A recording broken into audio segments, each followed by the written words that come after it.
bring us back 20 years ago now, when Hayes and I were on our honeymoon in Nice. And one day we took a boat trip to spend a day wandering around the luxurious Saint-Tropez to drink coffee at the marina, and I guess wandering around in the mix of all the Gucci and the Armani and admiring the yachts in the marina of the sort of mega rich, as the poor Bible college students that we were, lowering the tone, if you like, in our flip-flops and our sunglasses from B&M. There we were. It was fantastic. And the trip there was by boat, and it took about, it was about 2.5 hours, and it was quite flat, kind of these one of the motorised catamarans. It was quite fast, 100 people on board. So we got there in a sort of couple of hours, it was no problem. But on the way back, yeah, it wasn't quite how it was on the way there. There was these, it kind of was against the wind, and there was the wind got up a little bit, and we started going against these big waves, and my goodness me, it was pretty rough. You know, no one was about to lose their life, but yeah, for someone like myself and many other people on board, as we started going up these rollers, particularly with a very annoying captain over the speed, he was sort of used to it with his sea legs, and every time we went up these rollers, he would go, you're getting more and more annoyed at it, because you're getting more and more sick. And myself and Hazel and many others on this sort of vast catamaran were very, very seasick indeed. And yeah, it was a great relief, I have to say, to get back to Nice. And I have to say, I never want to go to Saint-Tropez ever again. I have to say. It's alright, it's all good. It's all good. Now, the reason I recount this story is because in this sort of very short mini-series between now and Advent, I just want to bring us to a few messages of hope, really, myself and one or two others, no doubt, and some messages of hope. I want to today bring us to the end of Acts, where we read about, it's another disastrous boat trip, but this one, however, is far worse. Because unlike our journey, the crew and the passengers, they were in very real danger of not just losing the contents of their stomachs, but they're in danger of losing their lives. And yet in the middle of this story, in the middle of this account, one man, the Apostle Paul, he did not give up hope.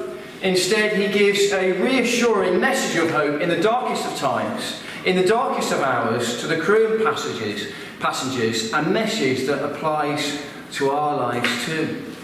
And he says an amazing thing in the midst of it all. He says, not one of you will lose a single hair from your head. How could he be so sure? How can you and I be confident in a crisis? Whether it be in a literal storm, or to be, say, in the midst of unexpected events that we may feel turns our life upside down, or make us feel like we're almost in a shipwreck and you're heading towards the rocks. Maybe there are some people here today like that. Maybe there isn't, but maybe there will those people who aren't, maybe that will be like that for them, maybe myself tomorrow. But in the New Testament, the book of Hebrews describes the Christian hope that is an anchor to the soul. Hebrews 6:19. And it is an anchor of peace and eternal security from God. That no matter what might happen in this life, we can say, it is well with my soul. Do you have that anchor? Do you have that hope?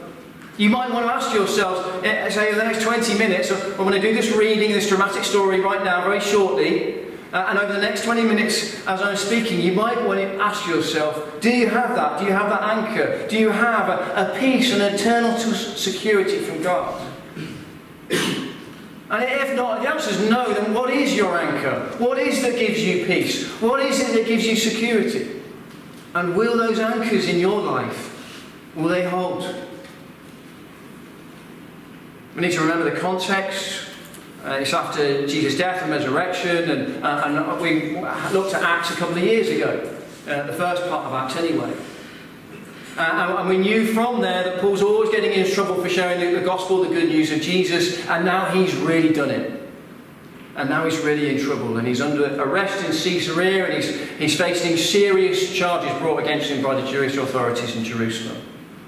He's Paul, the apostle, he's a messenger of Jesus Christ. And so because he has taken this option to any Roman citizen that he is able to appeal to Caesar.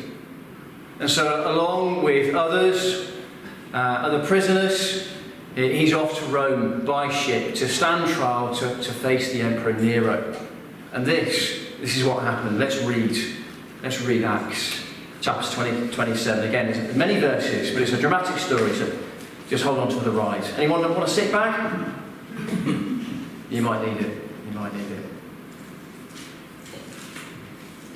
Chapter 27. When it was decided that we would sail for Italy, Paul and some other prisoners were handed over to a centurion named Julius, who belonged in the imperial regiment. We boarded a ship from Adramyttium, about to sail from ports along the coast of the province of Asia, and we put out to sea. Aristarchus, a Macedonian from Thessalonica, was with us. The next day we landed in Sidon, and Julius, in kindness to Paul, allowed him to go to his friends so they might provide for his needs. From there we put out to the sea again and passed the lee of Cyprus because the winds were against us. When we had sailed across the open sea to the coast of Sicilia and Pamphylia, we landed at Myraeus in Lycia. There the centurion found an Alexandrian ship sailing for Italy, and we put out on board. We made slow headway for many days and had difficulty arriving in Cnidus. When the wind did not allow us to hold our course, we sailed onto the lee of Crete opposite Salmone. We moved along the coast with difficulty and came to a place called Fair Havens near the town of Lycia. Much time had been lost, and sailing was already become dangerous because now it was after the Day of Atonement. And so Paul warned them, "Men, I can see this voyage is going to be disastrous and bring great loss to the ship and cargo and to our own lives also." But the centurion, instead of listening to what Paul said, followed the advice of the pilot and the owner of the ship. And since the harbour was unsuitable to winter in, the majority decided that we should sail on, hoping to reach Phoenix and winter there. This was a harbour in Crete, facing both southwest and northwest. When a gentle south wind began to blow, they saw their opportunity, so they weighed anchor and sailed along the shore of Crete. Before very long, a wind, a hurricane force called the northeaster, swept down from the island. The ship was caught by such a storm that it could not head into the wind, and so we gave way to it and were driven along. As we passed to the lee of a small island called Cauda, we were hardly able to make a lifeboat secure, and so the men hoisted it aboard. Then they passed ropes under the ship itself to hold it together, and because they were afraid they would run aground on sandbars at Charitie, they lowered the sea anchor and let the ship to be driven along. We took such a violent battering from the storm that the next day they began to throw the cargo overboard. On the third day they threw ships tackle overboard with their own hands. When neither sun nor stars appeared for many days and the storm continued raging, we finally gave up all hope of being saved. After they had gone a long time without food, Paul stood up before them and said, "Men, you should have taken my advice not to sail from Crete. Then you would have spared yourselves this damage and this loss. But now I urge you to keep up your courage, because not one of you will be lost, only the ship will be destroyed." Last night an angel of God, to whom I belong and to whom I serve, stood beside me and said, "Do not be afraid, Paul. You must stand trial before Caesar, and God has graciously given you the lives of all who sail with you. So keep up your courage, men. For I have faith in God that it will happen just as he told me. Nevertheless, we must run aground on some island." On the 14th night, we were still being driven across the Adriatic Sea when, about midnight, the sailors sensed that they were approaching land. They took soundings and found that the water was 120 feet deep. A short time later, they took soundings again and found it was 90 deep. Fearing that we would be dashed against the rocks, they dropped 4 anchors from the stern and prayed for daylight. In an attempt to escape from the ship, the sailors left the lifeboat down into the sea, pretending they were going to lower some anchors from the bow. And then Paul said to the centurion and the soldiers that unless these men stay with the ship, you cannot be saved. And so the soldiers cut the ropes that held the lifeboat and let it drift away. Just before dawn, Paul urged them all to eat. For the last 14 days, he said, you have been in constant suspense and have gone without food. You haven't eaten anything. Now I urge you to take some food. You need it to survive. Not one of you will lose a single hair from your head. After he said that, he took some bread and gave thanks to God in front of them all. Then he broke it and began to eat. And they were all encouraged and ate some food food themselves. Altogether, there were 276 of us on board. And when we had eaten as much as we wanted, they lightened the ship by throwing the grain into the sea. Then daylight came, they did not recognise the land, but they saw a bay with sandy beach, where they decided to run the ship aground if they could. Cutting loose the anchors, they left them in the sea at the same time, untied the ropes and held the rudders. And then they hoisted the foresail to the wind and made for the beach. But the ship struck a sandbar and ran aground.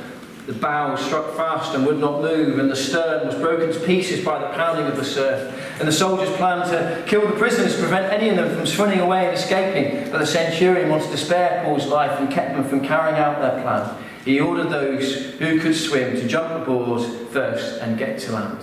The rest were to get there on planks or on other pieces of the ship. This way, everyone reached land safely. Amen. Amen. I've done my reading stint for the day. Well, what a journey. What a journey. I do feel seasick reading about it. Perhaps it's me. But it is like, as you're reading it, it's like you're almost on board. And maybe that's because the writer Luke, of the book of Acts, was on board. He writes it all the way through. You hear, we did this, we had to do that, he says, recounting the real events that happened to him after he was allowed to accompany the Apostle Paul to Rome. Caesarea to Rome was about 2,000 miles, 5 weeks long. And verses 1 to 8 describe how they were firstly on a smaller ship that would stop off at different coastal ports along the journey as it made its way north and then west, before changing to a larger crane and passenger ship at Myra that would be used for sailing on the high seas to Italy and Rome. Kent Hughes describes the kind of ship that was, and actually it's quite helpful. Thank you. Thanks. Typical grain freighter was about 140 feet long. It was a sturdier ship, but in the high seas it had definite disadvantages. It had no rudder like the modern ship, but was steered by two great paddles, only one mast, and crucially, could not sail into the wind. And so it's really slow going into the wind. Verse 4 tells us into the wind as they head south, again back to the map, and then traverses west underneath Crete, stopping at a smaller port called Fair Havens. There we go, little Fair Havens there. And of course they keep it there for a moment then, Mark, they face this dilemma. It's a bit of a risky decision really. Should they sail on the 40 miles, another 36 hours to Phoenix at the end there, and winter there with sort of better resources, or should they stay where they are in this Fair Havens that's hardly got a cafe or a petrol station? Don't anyone come up to me after the service and say, they didn't really have petrol stations in those days. You'd be surprised. And so between verses 9 and 12, we can see this small meeting is kind of gathered together, discussed the dilemma. We're with the captain and the centurion and a few others. And you know, sometimes you get air miles, isn't it? Frequent air flyers, they get air miles. Well, Paul actually he's got a few sea miles. Because Paul actually, in his missionary journeys, is now an experienced sea traveller. And so he is invited to this little kind of subgroup to discuss this dilemma. And so Paul actually kind of looks out from Fair Havens and he sees this almost heading towards the winter now. And he sort of looks at the swell, that winter swell. He smells that salt on the sea, and you can almost imagine him kind of looking at it and shaking his head. And to him, it's an absolute no-brainer. They should stay where they were and make the best of it in Fair Haven. He said in verse 10 there, he says, "Men, I can see our voyage is going to be disastrous." He says, Not so, say the majority. It's worth the risk. And so they promptly set sail for Phoenix into this gentle but cold breeze. And then suddenly, as can happen, the weather turns. The wind changes direction as this breeze turns into nothing short of a hurricane. In fact, the original Greek means typhoon. And verse 15 said they have to give way to it, which means they have to give themselves over to it. And there is this detail, isn't it, that we kind of read in this chapter, where they're struggling to make the lifeboat secure and to make the ship a little bit steadier. They're putting ropes underneath it. And verse 18 described this violent battering, it says, the crew throwing cargo overboard to make the ship lighter. And if that wasn't enough, there's 100-foot rollers kind of crashing over the bow. And again, if that wasn't enough, they lose all sense of direction. They didn't have maps in those days. It went to the sun and the moon and the stars for direction. But in verse 20 says that they disappeared. Even those things, they disappeared for days. And so they were exhausted. They're exhausted and they are terrified and they are hungry and they are panic-stricken. And they're in the dark of night. And as all that happens, those on board finally gave all hope of being saved. That's all except Paul, that is. The Apostle Paul, he stands up and he begins to say, firstly, I told you so. You know, when there's a kind of a bit of a debate, perhaps in your kitchen, and you're kind of saying, this is how it's going to go, and you maybe lose out in that argument, but then it goes that way, and you're probably the first to say, well, I told you so. Paul is only human, and he's just like that in that way. And he says, in verse 23, he says, he has their attention, doesn't he? He says, men, you should have taken my advice, not to sail from Crete. And then you would have been spared yourself and this damage and loss. But now I urge you to take up courage, because not one of you will be lost, only the ship will be destroyed. And actually making it less of, I told you so, but more listen to me kind of language. Listen to me, because what I have for you now will save your life. And so finally he has their attention. Right there in the middle of that chapter, he has their attention. And actually verses 23 and 24, they need to have our attention too. Because within those two verses, there's kind of three-part message of hope, three anchors of hope. Just short points we're going to make before sharing communion together. Three anchors of hope that Paul brings us to in these two verses. And the first anchor is that it's clear that Paul knew that he belonged to God. Paul belonged to God. Verse 23. Last night, an angel of the God whose I am and whom I serve stood beside me and said, do not be afraid. The God whose I am, Paul said, because he knew that he belonged to God. He was God's personal possession. And so are you if you follow Jesus Christ. I said a couple of weeks ago, my family, they bought me my birthday. It wasn't just Amanda's today, but mine a couple of weeks ago. They bought me a birthday present. It was this thing. It's probably broken off. I dropped it on the floor. But they got me this present because they're always taking the mickey out of me because I'm losing my phone and my keys and look at that. Brilliant. There it is. And there it is. There's the key attached to it. It helps me find the keys when I lose it around the house. Brilliant. I've used it loads of times already in 2 weeks. Terrible, that. But as I said a couple of weeks ago, God doesn't need one of these things. He doesn't need a gadget. He doesn't lose anyone who belongs to him. No, he goes seeking after who and what is lost. He goes seeking after a lost coin. He goes seeking after a lost sheep. He goes seeking after sons and then daughters of God. But when he finds them, he keeps hold of them. They are valuable to him.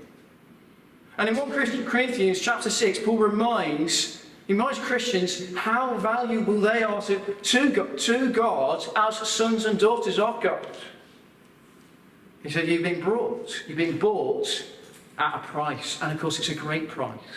How great is the price? What is the cost? Well, in 1 Peter chapter 1, it tells us what the cost is. The cost is not with silver and gold, but with the precious blood of Christ, a lamb without defect. In other words, what God values are not things, but people. And so now, in the darkness, on this stricken ship, and there's waves mounting up, and everyone has given up hope, Paul tells the terrified crew and passengers that he's received a message from God, whose I am. You see, God has not misled Paul.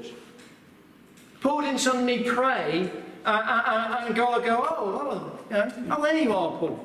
There you are on the stricken meds. Sorry about that. Mislaid you for a while. I need to get one of these gadgets that Andy Lloyd-Williams got a couple of weeks ago. He didn't say that. And Paul knows, and we need to know, that when we turn and we give our lives to Jesus Christ, we belong to God. God knows exactly where we are. He knows where we are physically. I don't mean literally down here now this morning, Sunday morning, here at the school in Brixworth. What I mean is that God knows our circumstances. You're going to have hope in situations that come upon us at any time that plunges us into fear and darkness. Then we need to know as a Christian that we belong to God. There are times where we can't see God. We can't see Him working. And there are times where we are plunged into places that are very dark indeed. So we can't see Him. But He sees us. He sees us. We are never out of His sight. Psalm 139 says, if I was far across the sea, even there your hand would take me, your right hand would hold me fast. Darkness is not dark to you. The night will shine like the day. It's the first anchor. The Christian belongs to God. But back to that key verse in verse 23. Back to that key verse. Last night an angel of the God of whom I am and whose I serve stood beside me and said, do not be afraid. Do you see that? Paul also never stopped serving God. That's the second anchor. You see, ever since his conversion on the Damascus road, everything that Paul had been given, every gift, every ability, every second of his life was an opportunity to be used by God as he served God. And no adverse circumstances, no possible shipwreck, no storm, no nothing is going to put a stop to that. I mean, look at Paul here. Even in the midst of weak and tired and starving crew and passengers, look what's going on here. In verse 35, he took some bread, he gave thanks to God in front of them all. Then he broke it and began to eat, and they were all encouraged. Paul is even serving up food in this situation. Paul was always serving. He's serving here. What is he saying? Well, he's saying, well, first of all, before we apply this, we need to be sensitive and careful here. But it's saying that we find ourselves sometimes in different seasons. And that there are times where God does more of a work in us as opposed to more of a work through us as we serve Him. But we need to make sure that that's not a deliberate, prolonged time of serving, of not serving and hiding away, perhaps, inactivity, especially for long periods, for whatever reason. It kind of weakens what God has given us. He's given us gifts and abilities to use, and those are strengthened as we serve God. And actually, Paul knew on this ship, and we need to know this, that when we all of a sudden go through extremely difficult times, that though we may feel all washed up and perhaps heading onto the rocks and no use to God, actually the very opposite is true. We remain very useful to God like anyone else, but perhaps more useful than we've ever been. Now that's you.